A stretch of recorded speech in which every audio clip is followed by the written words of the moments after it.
Hi everybody.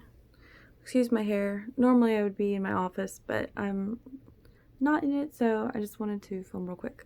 So just excuse everything. Basically, today I watched the Larry Nassar Netflix docuseries, and a few weeks ago, I'm gonna say like 4 weeks ago, about a month ago, I watched the Epstein Netflix docuseries, and I wanted to point out that there were some inconsistencies with both series. So first, the Epstein series included a couple of survivors that came forward and spoke. And to me, this was really difficult because Epstein was really in deep with a lot of politicians, foreign leadership, foreign powers, people who sold drugs, oil, firearms, military stuff. He was in deep, okay? So that part, basically, in the previous docuseries, it talked about how Epstein had different people on manifests that came and visited him at his actual island.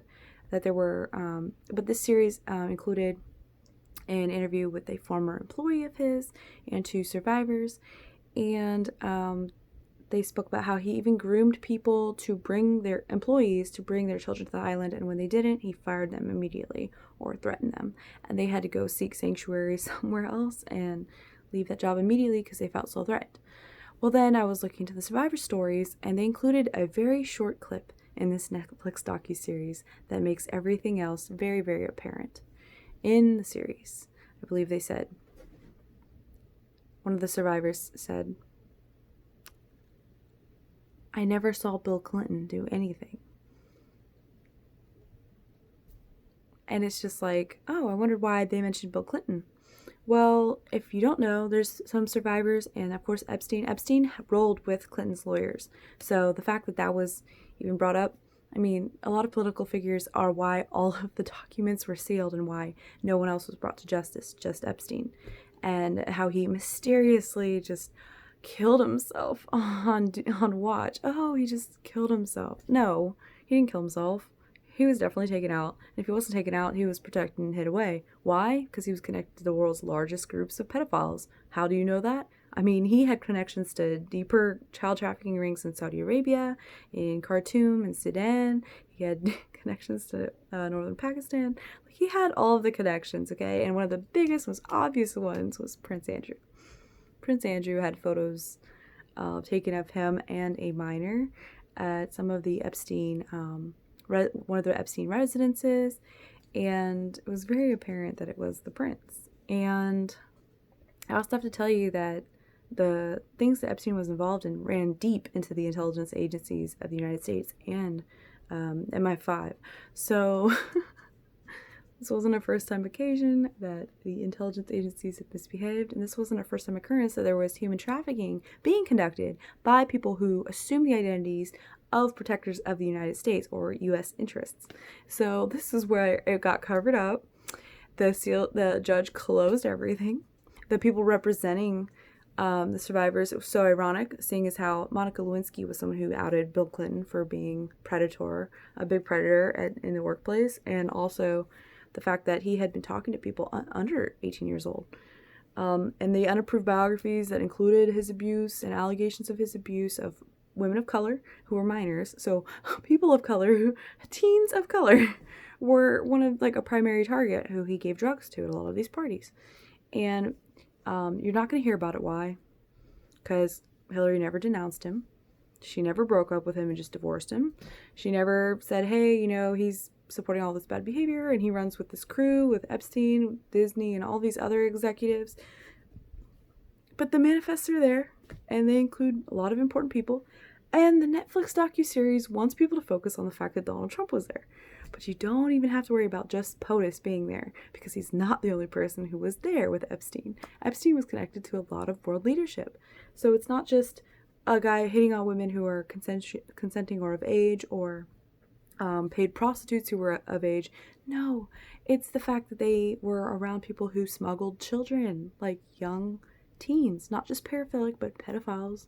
They would groom them and bring them and travel them overseas with the intent to distribute these children to the point to solicit services. This is insane, right? So I just wanted to make a point there that they deliberately included a line about Bill Clinton because there has been a lot of involvement from Clinton attorneys and representation, and there's a lot more going on with the Epstein that people aren't really going to be able to discuss because the named predators and unnamed predators, child offenders in the case, are omitted. So they're to be left out.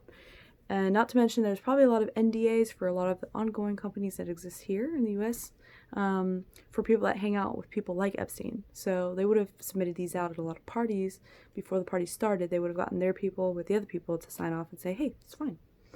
So the second thing I noticed is the Larry Nassar case that was covered. And I watched the court proceedings as they were happening. When things started coming up, they came from a small news source, and it was really shocking to me. And it wasn't shocking to me in the fact of, oh, hey, this is like shocking that people are targeting these women. No, that was totally believable. What was really disgusting is that they brought down one guy for 100 plus women who came forward about it, and that it happened across the U.S. at different private residences to include the Kiori dynasty and the Liukin dynasty, and that the previous thing mentioned how close Nastia Liukin's father was to these people, and he really regarded them as the top Romanian trainers, and he used a lot of their abusive methodologies. They all used abuse to raise athletes, to produce a product of athletes. Now we know in the world of BTS and other K-pop groups that abuse is often something they use to make the best performer. Well, in gymnastics, they do the same thing, and their product is a gymnast, and they sacrifice a lot of human rights to make that person. So the thing that frustrated me is that they mentioned the Liukin family before having great ties with Kiori. Well, now Kiori, the female coach of the United States gymnastics team, the president of the USAG, and Nassar being dismissed from MSU, but not actually acknowledging that they were at fault for it, was just really disturbing to me. Nassar is just a penny in a deep puddle of pedophiles who would have been surrounding the United States gymnastics team and the elite teams, and then levels 1 through 10. I'm sure there's predators that exist in all of these gyms where they train children. I mean, all of these potentially YMCAs and other groups. This isn't unheard of because I know of a few people who did work at YMCAs who are now sex offenders. So those people have been sex offenders from before I was born, and they had served their time, and now they are on the list. And they can't do anything with children now. They can't teach. They can't do any. There's nothing. They cannot do anything within miles of a child. So I just thought it was interesting that they brought down just Larry Nassar for his abuse, even though it was very systemic and purposeful, and it was predatory, and it really banked on the fact that these children were so abused already that he used grooming techniques to involve food and positive reinforcement and genuine relationship. He lured them into this concept of having a genuine relationship with him, and then boom, abused him. So I watched the whole thing put together. In the previous take we got from the court proceedings, they featured a lot of the stars to explain they were also abused, but they left out a lot of important things, such as Gabby Douglas, being somebody who was abused, was not someone who was open about the abuse as others, and she was even caught shaming people on the internet about being abuse victims and saying that they were just crying for wolf. And to me, I thought that was a really bad PR move by her mother, and by the family. And I guess they recanted that since the Netflix series aired because they didn't want to show gymnasts in a negative light. And one thing I also noticed is they focused on a gymnast who was actually excluded because she reported Larry Nassar's abuse to the president of USAG and the president of and the female coach. She reported to 3 females, and in the lineup, not one of these 3 females actually went to the police. Instead, they skipped all of that and had it dealt with internally, and hired the president of USAG and hired a HR woman to fulfill the role of accepting sexual assault reports and concern. He called it concerns when there was evidence of sexual abuse. And that is just so crazy to me. So just really made me like upset that they didn't include that Lucan was really, really heavily involved with the Romanian trainers, and I understand now why. Basically, the Lucans, and as you know, Nassar Lucan is now a news anchor. So by putting her as a news anchor, and a lot of these gymnasts have moves named after them, they might have signed NDAs so that they couldn't speak in the Netflix docuseries, and that their name and persona and image might be solicited for their own income. And so they really separated themselves from this trainer. But it's just really shocking to me when a lot of the other girls stepped up to actually, a few of the girls stepped up on purpose. Like, it was one specific gymnast stepped up and made sure everybody knew what the hell was going on. But it took them a year after filing this investigation back in 2015. So it took them until 2016. There was no FBI involvement. The FBI dropped it. The police were never called. And there was no report taken about this actual thing until this case came forward. And they uncovered the fact that people had complained in 2015. To me, it's just shocking that he was pioneering this medical, osteopathic way to treat people, and that he did this. It's not shocking that this worked because parents and athletes are both wanting the same things, and he was just totally going off of what they wanted and taking advantage and manipulating them. That was sick to me. But what's more sick is that instead of outing the rest of the people responsible and actually charging them, they just charged Nassar. Oh, just him. The only pedophile in all of gymnastics. Must be. No. Nope, but they got him. But that's it, just one. Just one dime in a big bucket, right? 1 penny in a big puddle. That's it. Don't want to get any of the other ones involved. And this is what's crazy to me, is that there's tons of other issues with female gymnastics, women's gymnastics, and there's a lot of lying too about underage women performing in gymnastics. And I remember there was a case that people believe China was cheating a few years ago, and like somewhere in the last 10 years. And it's really concerning to me because these girls are even younger than the ages that they're put up for. And these girls are like 15, 16 when they're being, they're training from childhood, like from really early infancy and childhood. And then for those same women to be like taken overseas to perform and taken on the private campuses like Yori's campus, that was so crazy to me that they were allowed to be there without adult supervision, without their actual parents or someone being there for them, a guardian, and that they were not all given privacy. Instead, this physician was given access to the rooms after hours, like not 9 to 5, no, not in his office. He was actually in the rooms giving them food and snacks, putting them under their pillow. That is sick to me. It's so sick. And yeah, I mean, he clearly didn't just molest just the girls that charged him. There was clearly like more and more people he came in contact with that this happened to. But it was really frustrating to me because it took so long to talk about Harvey Weinstein. It took so long to talk about Larry Nassar, so long to talk about Epstein. But these guys are just pennies in a big pond. These guys were not the worst guys of the worst. They weren't. There's worse guys above that. What's that line from Star Wars? Qui-Gon Jinn says, "There's always a bigger fish." Yeah, there's always a bigger fish.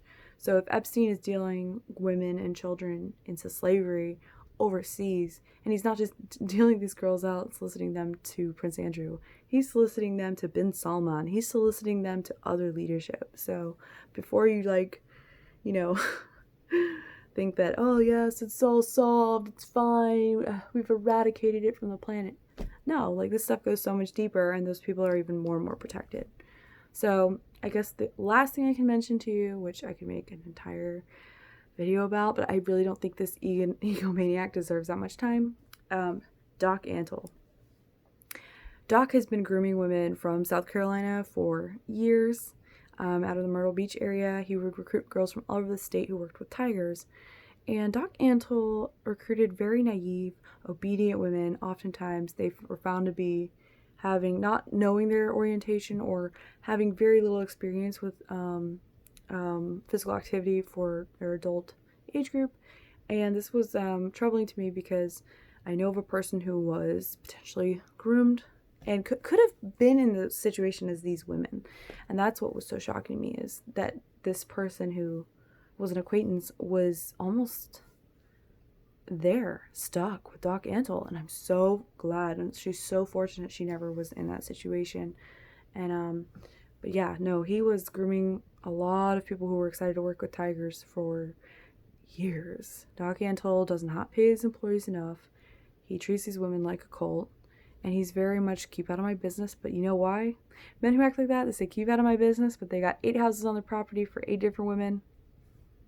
Come on, they're running a compound. Like, this isn't some old thing. This is Koresh. This is the creep hiding out with the compound of women, and the guy that they put in prison that's done this to women too. Like, this is was it?